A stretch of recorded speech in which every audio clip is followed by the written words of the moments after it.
Bismillahirrahmanirrahim. Assalamualaikum warahmatullahi wabarakatuh. Macam tak semangat je. Lagi sekali boleh?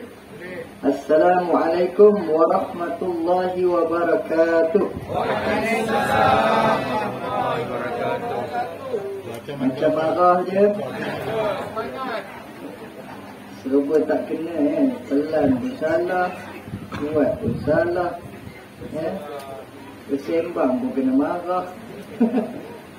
Alhamdulillahi Rabbil Alamin. Segala puji bagi Allah Tuhan sekalian alam. Wabihi nasta'in. Dan dengannya kita semua mohon pertolongan ala umuri dunya wad din, dalam urusan dunia dan urusan agama. Wassalatu wassalam ala rasulihil amin. Salawat dan salam ke atas Rasul yang jujur, Rasul yang amanah, yakni Nabi Muhammad sallallahu alaihi wasallam, Sayyidul Anbiya wal Mursalin, penghulu bagi sekalian Nabi dan Rasul, Khataman Nabiyyin wal Mursalin, penyudah dan penutup bagi sekalian Nabi dan Rasul. La nabiyya ba'dah, tidak ada lagi Nabi selepas baginda. Wa ala alihi wa sahbihi ajma'in, dan begitu juga ke atas keluarga baginda dan para sahabatnya sekalian. Amma ba'd, adapun yang demikian itu, ayyuhal mu'minun, wahai sekalian orang yang beriman. Mudah-mudahan kita yang hadir pada pagi ini adalah orang-orang yang beriman. Amin ya rabbal alamin. Ya, apa bertuah dan beruntungnya menjadi orang yang beriman? Orang yang beriman akan dimasukkan ke dalam syurga. Sebab tu untung kita jadi orang yang beriman. Jadi orang yang tidak beriman ataupun jadi orang kafir akan dicampakkan ke dalam api neraka. Ittaqullah, bertakwalah kepada Allah, yakni dengan mengerjakan titah perintahnya dan meninggalkan apa yang ditegahnya. Usikum wa iyaya bitaqwallah. Saya berpesan kepada semua dan berpesan kepada diri sendiri. Mohon kita sama-sama bertakwa kepada Allah. Faqad fazal muttaqun, bahawa sesungguhnya berjayalah orang yang bertakwa, yakni berjayalah hidupnya di dunia, berjayalah hidupnya di akhirat, dan tidak dicampakkan dia ke dalam api neraka. Amin ya rabbal alamin. Terima kasih kepada Wadin, ataupun nama betulnya Cik Nordin. Wadin lah Wadin yang menjadi pengacara majlis dan baik hati orangnya. Seterusnya kepada pengerusi surau, apa nama surau ni? Yami. Oh, Jamiatul Islamiyah. Masya Allah. Ya, dah kali kedua datang ke surau ini. Kali pertama tahun ini juga kan. Rasanya tahun ini juga, bulan 3. Sebab Abang Fauzi kata bulan 3 saya datang. Dia gabung. Tak tahulah, tengok balik lah. Tapi kali kedua saya datang. Terima kasih kerana sudi jemput sekali lagi. Dia dah pelan pula dia punya ni. Tadi kuat. Dia pelan pula. Kali yang kedua, terima kasih kerana sudi jemput sekali lagi. Kalau dia pelan pula. Dia kena rekod dekat sikit. Nanti termakan pula. Tengok pun macam buah kurma ni. Seterusnya kepada pimpinan masyarakat yang hadir pada malam ini, pada malam ini pula. Biasa ceramah malam ni. Surau ni buat siang lagi bagus sebenarnya, panjang masa. Kita bolehlah berhenti sampai pukul 1. Boleh pukul 1 boleh? Boleh? Boleh berapa? Kita berhenti pukul 12 lah, lebih kurang sejam setengah. Pukul 12 pun lama juga tu, sejam setengah kita ceramah. Seterusnya kepada semualah semua ya, pimpinan masyarakat, termasuklah Tok Imam, Tok Bila, Tok Siap, Tok Batin, Tok Bomo, Tok Mudin, Tok Naib, Tok apa lagi, atuk-atuk, opak-opak, pakcik-pakcik, makcik-makcik, abang-abang, kakak-kakak, adik-adik, kawan-kawan, muslimin dan muslimat, mudah-mudahan pada pagi ini kita semua dirahmati, diberkati dan diampuni oleh Allah Subhanahu wa taala. Amin ya rabbal alamin. Alhamdulillah, segala puji bagi Allah, syukur kehadrat Allah Subhanahu wa taala. Terima kasih Allah Subhanahu wa taala kerana telah melimpahkan nikmat yang melimpah ruah banyaknya. Walaupun kita ni nakil, buai, jahat, degil, banyak melakukan maksiat kepada Allah Subhanahu wa taala, tetapi Allah Maha Pemurah, Maha Penyayang, Maha Pengampun. Ada nikmat yang tidak okey tak? Tes mat, suara 1, 2, 3. Okey ni, yang ni okey. Okey dah, jangan ejah lagi dah. Alhamdulillah. Jadi balik. Alhamdulillah.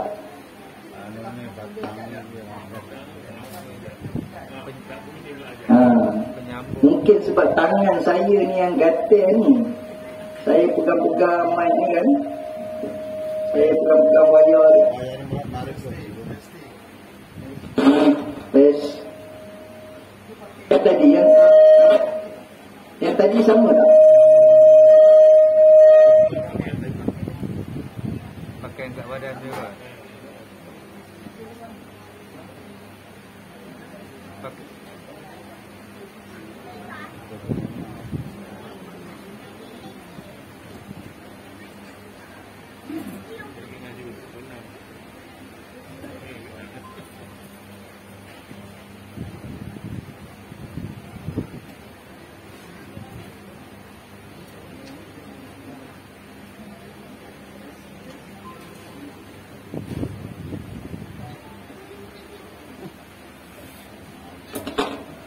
Tes. Yang ni okey kot. Sama kan? Boleh dengar kan? Okey. Pegang je lah. 2 jam nak pegang. Tak apa. Saya dah biasa megang-megang ni. Tak mana ke tadi? Oh, baru mukadimah. Belum start lagi ceramah ni. Baru mukadimah. Dah ada dugaan.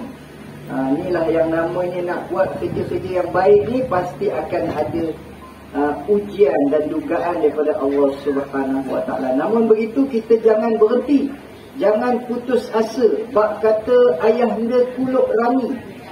Selalu orang ambil hadis Nabi.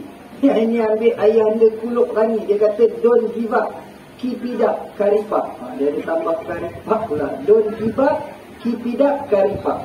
Jangan putus asa, kita terus berdakwah. Sebab Nabi kita Muhammad sallallahu alaihi wasallam, baginda tidak pernah berhenti dan berputus asa daripada berdakwah.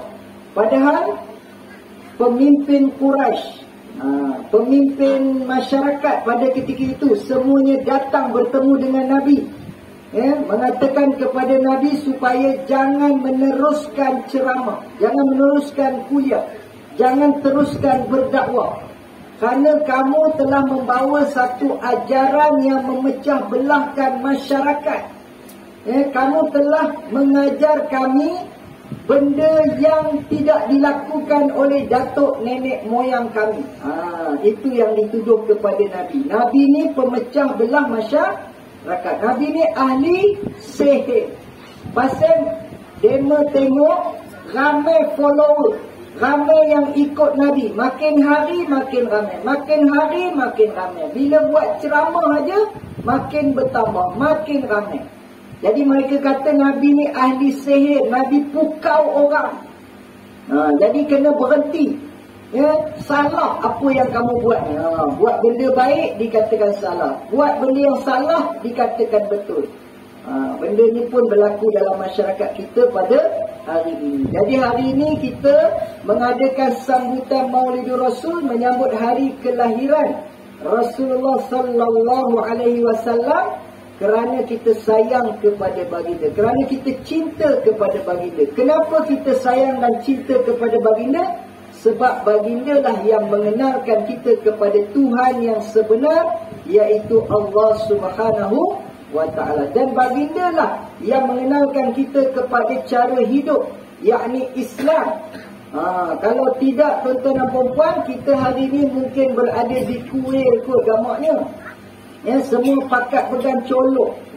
Ya, kita pun semayang terhanggut-hanggut, entah apa kita buat. Ya, kerana kita tidak kenal Tuhan, maka kita menyembah berhala. Dan boleh jadi kita tak sambut hari raya haji, hari raya puasa. Kita sambut Deepavali gamaknya. Kalau bukanlah kerana diutuskan Nabi Muhammad sallallahu alaihi wasallam yang mengajarkan kita tentang Islam, yang mengajak kita berbuat kebaikan dan mencegah kemungkaran, yang mengajak kita supaya beriman kepada Allah Subhanahu wa ta'ala. Maka sebab itu kita kena sambut hari lahir Nabi sebagai tanda sayang, cinta dan kasih kepada Nabi. Sayang kepada Nabi mesti lebih daripada sayang semua orang. Ustaz, saya sayang dengan ibu bapa. Nombor satu, saya sayang ibu bapa saya. Jawapannya salah. Nombor satu, kita kena sayang Nabi. Ustaz, saya sayang suami nombor satu. Apa-apa saya lebihkan suami. Suami makan dulu, suami tidur dulu, suami buang air dulu. Kan, kalau dua-dua rasa nak terberak, saya akan suruh suami berak dulu. Apa-apa saya lebihkan suami. Saya cinta kepada suami saya. Nombor satu. Nombor dua siapa? Nombor dua baru jatuh mak ayah saya. Nabi nombor berapa? Nabi tak tahu nombor berapa. Jawapannya salah. Maka siapakah manusia nombor satu yang kita kena letakkan sayang, kasih dan cinta? Maka jawapannya ialah Nabi Muhammad sallallahu alaihi wasallam. Siapa yang suruh kita cinta kepada Nabi? Yang pertama jawapannya Nabi itu sendiri yang suruh kita cinta kepada baginda. La yu'minu ahadukum hatta akuna ahabba ilaihi min walidihi wa waladihi wan nasi ajma'in. Tidak sempurna iman kamu. Kalau kita terjemah yang kasar sikit, tak beriman kamu. Turun tak beriman. La yu'minu, tidak beriman kamu sehingga aku lebih dikasihinya, yakni Nabi Muhammad, berbanding kedua ibu bapanya, anak-anaknya dan manusia seluruhnya. Kalau ikutkan sayang tak dengan ibu bapa? Mestilah sayang. Sebab ibu bapa yang membesarkan kita, ibu yang mengandungkan kita, melahirkan kita, menyusukan kita. Itu benda yang ada kepada seorang ibu, tidak ada pada bapa. Mengandungkan, melahirkan, menyusukan. Padahal banyak ayah-ayah mengandung. Tetapi ayah-ayah tidak melahirkan dan menyusukan. Walaupun ayah pun ada juga nenek. Kan? Ayah ada nenek tak? Ada, tapi tak ada susu. Kan? Kalau disua kepada baby, anak kita, dia nyonyok juga. Tapi dia muntah lepas tu. Pasalnya dah lemasin, pahit, tak ada susu. Berbulu pula tu. Jadi tuan-tuan dirahmati Allah sekalian, yang kata kelebihan boleh mengandung, melahirkan dan menyusukan ialah ibu. Maka sebab itu bila ditanya kepada Nabi, antara ayah dan ibu, manakah yang lebih aku kena sayang, utamakan, kasih, cinta? Nabi kata ibumu. Kemudian Nabi kata ibumu. Kemudian ibumu. Kemudian ayahmu. Ibu, ayah. Kenapa ibu sampai 3 kali? Sebab ibu mengandungkan, melahirkan, menyusukan. Habis itu ayah kita tak payah sayangnya. Ayah pun kena sayang juga. Sebab apa? Kalau bukan punca ayah, kita pun tak ada. Takkanlah ibu kita boleh mengandung sendiri. Takkan jadi kalau bertepuk sebelah tangan. Kalau bukan ibu yang menyambutnya, memang puncanya ayah. Ibu pun sama naik juga. Jadi kita kena sayang kepada kedua ibu bapa kita, berbakti kepada kedua ibu bapa kita. Cuma lebihnya ibu tadi tang situ. Dia mengandungkan, dia melahirkan dan dia menyusukan. Si ayah ni pula mencarikan nafkah. memberikan makan, membayarkan yuran, menyekolahkan kita, membesarkan kita sehingga kita dah berat sekarang ni. Semenjak PKP ni ramai yang duduk rumah mentekuk darah di kerja ni. Jadi berat badan meningkat. Tambah-tambah pula bila buat Maulidur Rasul ada makan. Itu yang bagus. Bila buat ceramah ada makan. Kan? Kalau tak ada makan mesti tak ramai orang.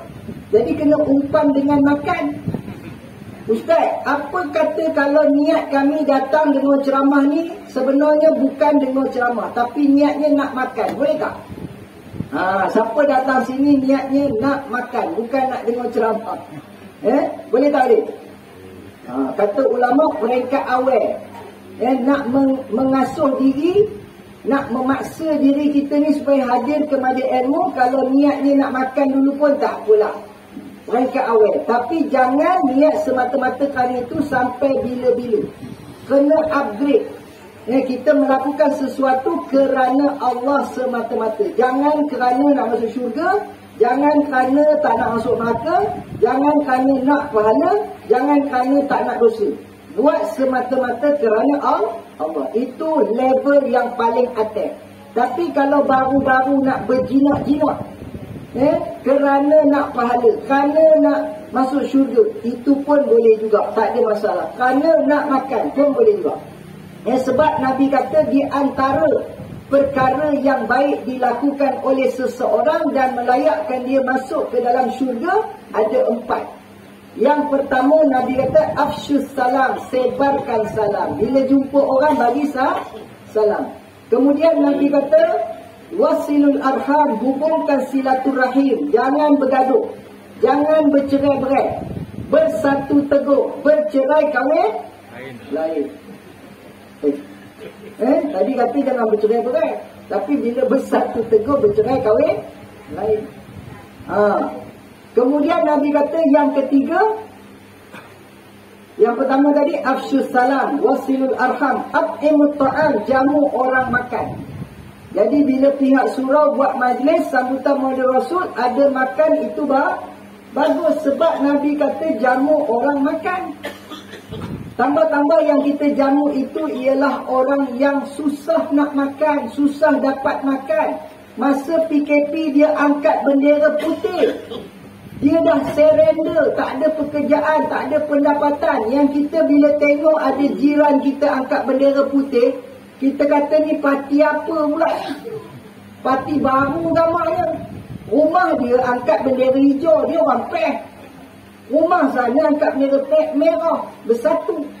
Rumah pula depan angkat bendera oren. Dia tu oren apa ni? Saya dah lupa. Amanah. Yang jawab tadi orang amanah tu. Pasal tahu bendera apa.